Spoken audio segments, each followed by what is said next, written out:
আল্লাহ রাব্বুল আলামিন বলেন ইন্নাস সালাতা তানহা আনিল ফাহশাই ওয়াল মুনকার। আল্লাহ রাব্বুল আলামিন বলেন নিশ্চয় সালাত নামাজ যত অশ্লীল বেহায়াপনা কাজ আছে ওই কাজ থেকে মানুষদেরকে ফিরায় রাখে। যে নামাজ পড়ে সে কখনো খারাপ কাজ করতে পারে না, যে নামাজ পড়ে সে কখনো রাহাজানি, লুটতরাজ, সাদাবাজি, টেন্ডারবাজি, খুন খারাপ এগুলো করতে পারে না। হ্যাঁ, যদি বলেন নামাজও পড়ে আবার খারাপ কাজও করে, এর মানে হলো তার নামাজ হচ্ছে না। হযরত আবু হুরায়রা রাদিয়াল্লাহু তাআলা আনহু বিশ্বনবীর একজন জবরদস্ত সাহাবী, ইয়ামেন একবার নামাজ পড়তে গেছিলেন এক মসজিদে।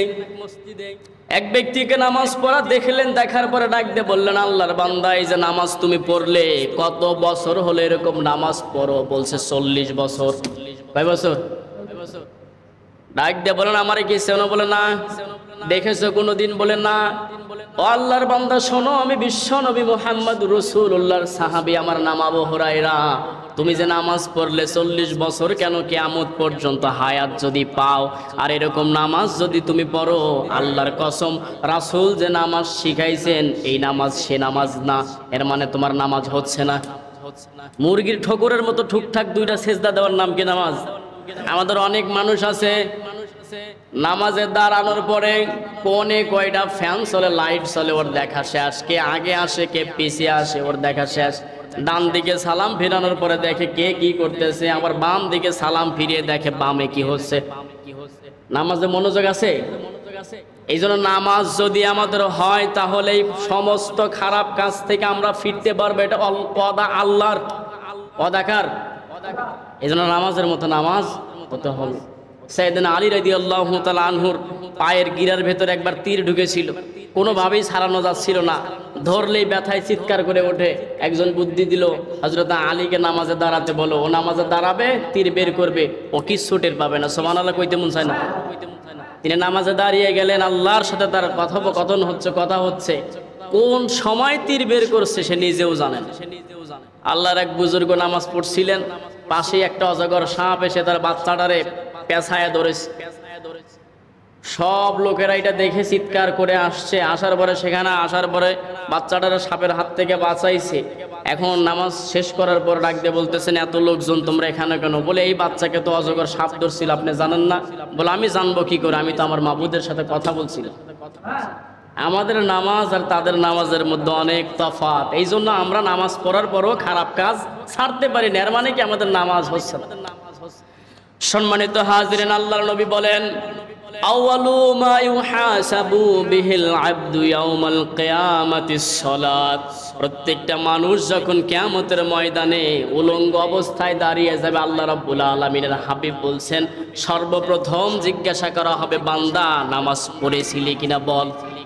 আমাদের অনেকে নামাজ খুঁজেই পায় না, কয় কোরআন হাদিসে কোথাও নামাজ নাই, কোরআন হাদিসে নামাজ নাই। কিন্তু আল্লাহর নবী বলেছেন কিয়ামতের ময়দানে দাঁড়ালেই তোমাকে নামাজের কথা বলা হবে, তুমি নামাজ পড়েছিলে কিনা বলো।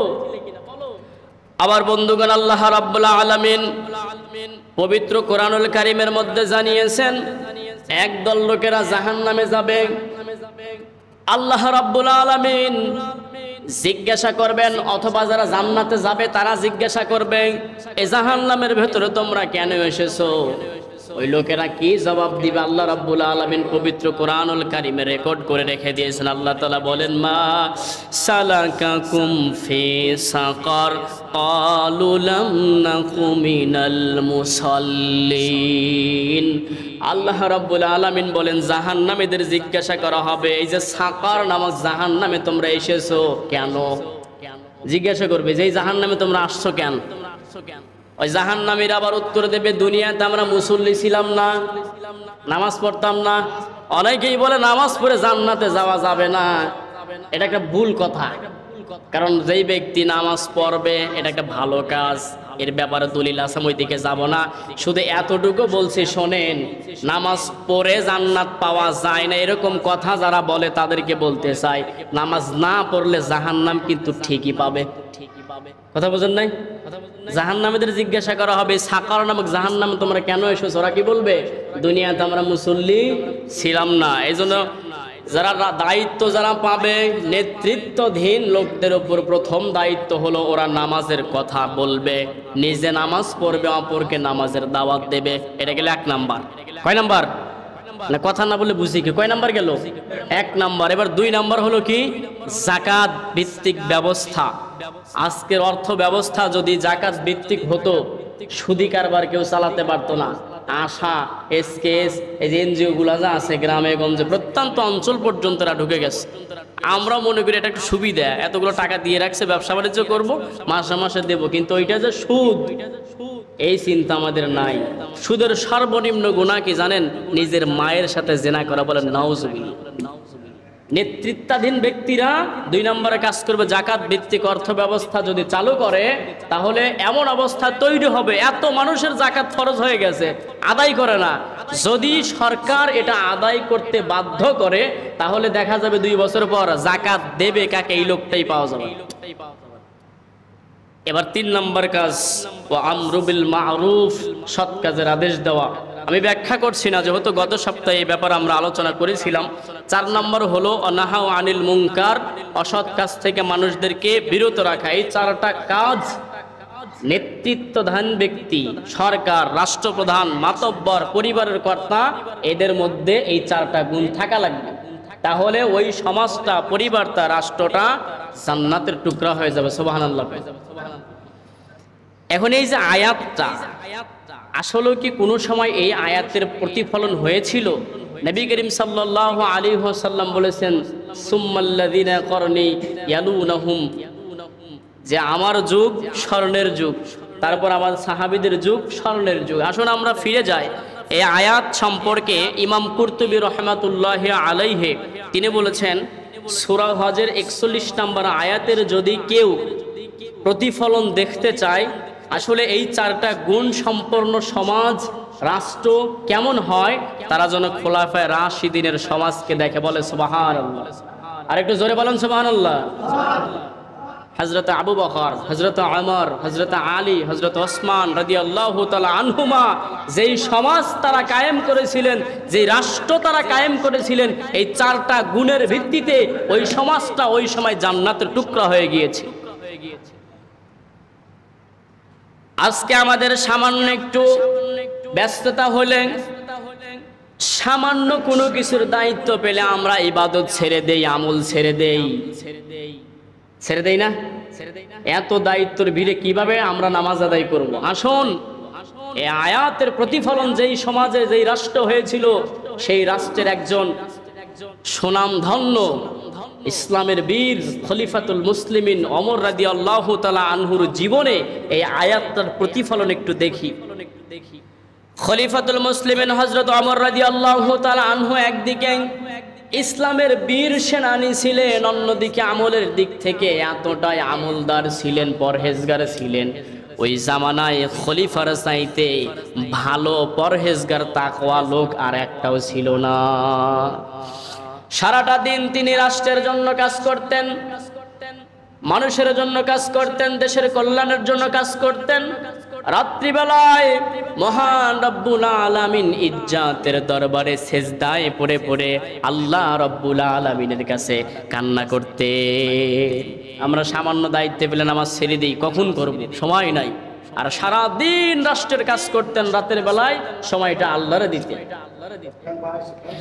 খলিফাতুল মুসলিমিন আমার বাংলাদেশের মতো একটা না, দুইটা না, 14টা বাংলাদেশ জোড়া দিলে সৌদি আরবের সমান হবে না। অথচ সাইয়েদনা খলিফাতুল মুসলিমিন ওমর রাদিয়াল্লাহু তাআলা আনহুদের 1000 বছর আগে এই অর্ধ জাহানের প্রেসিডেন্ট থাকা সত্ত্বেও দিনের বেলায় জনগণের খেদমত করতেন, খাদেমগিরি করতেন, আর রাতের বেলায় আল্লাহর খাদেম হয়ে আল্লাহর সামনে ধর্ণা দিতেন। বলেন সুবহানাল্লাহ। এতটা পরহেজগার মুত্তাকি তিনি ছিলেন। যায়েদ ইবনে আসলাম রাদিয়াল্লাহু তাআলা আনহু থেকে বর্ণিত, তিনি বলেন, ওমর রাদিয়াল্লাহু তাআলা আনহু রাত্রিবেলায় সালাত আদায় করতেন, আর শেষ রাত্র যখন হতেন পরিবারের সমস্ত লোকদেরকে ডেকে তুলতেন, তাদেরকে দিয়েও সালাত আদায় করতেন। বলেন সুবহানাল্লাহ। তাহলে পরিবারের কর্তা যদি সালাত আদায় করে, তাহলেই তো পরিবারের লোকদেরকে উঠাতে পারবে। আর সে নিজেই যদি নাক ডেকে ঘুমায়, পরিবারের লোকদের তুলতে পারবে? এজন্য আল্লাহ বলছেন, নেতৃত্বাধীন ব্যক্তির প্রথম গুণ হওয়া দরকার, সে সালাত কায়েম করবে। আমার বন্ধুগণ,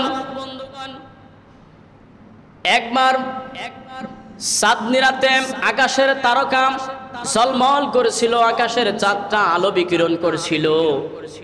এমন সময় হযরত আয়েশা রাদিয়াল্লাহু তাআলা আনহা আর বিশ্বনবী খোলা আকাশের নিচে দাঁড়িয়ে আছেন। দাঁড়িয়ে থাকতে থাকতে হঠাৎ করে মনের ভিতরে আম্মাজান আয়েশার প্রশ্ন জেগেছে, আকাশের তারকার দিকে তাকিয়ে ডাক দিয়ে বলছেন, হে নবী, আকাশের যে এতগুলো তারকা দেখতে পাচ্ছি, এটা কি গোনা যাবে? বলেন, না, কখনো সম্ভব না। ওগো নবী, এমন কি কোনো ব্যক্তি আছে নাকি যার আমল আসমানের তারার চাইতে বেশি? বলেন সুবহানাল্লাহ।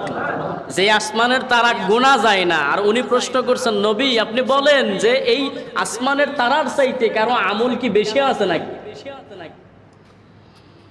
বিশ্বনবী মুহাম্মদ রাসূলুল্লাহ সাল্লাল্লাহু আলাইহি ওয়াসাল্লাম বললেন, আয়েশা, এই যে আসমানে যতগুলো তারকা তুমি দেখতে পাও, কখনো গণনা করা যাবে না, গণনা করা সম্ভব না। এই আসমানের তারার চাইতেও একজনের আমল সব চাইতে বেশি আছে, তিনি হলেন হযরতে ওমর। সুবহানাল্লাহ বলবেন না? আয়েশা রাদিয়াল্লাহু তাআলা আনহার মন মেজাজ একটু খারাপ হয়ে গেছে। নিজের বাবার কথা না বলে, নিজের বাবার কথা বা পরিবারের লোকদের কথা যদি মেয়েদের সামনে, স্ত্রীদের সামনে না প্রশংসা করে অন্যের যদি প্রশংসা করা হয়, তারা খুশি হয় না বেজার হয়? স্বভাবতই আয়েশা রাদিয়াল্লাহু তাআলা আনহা বেজার হলেন। নবীজি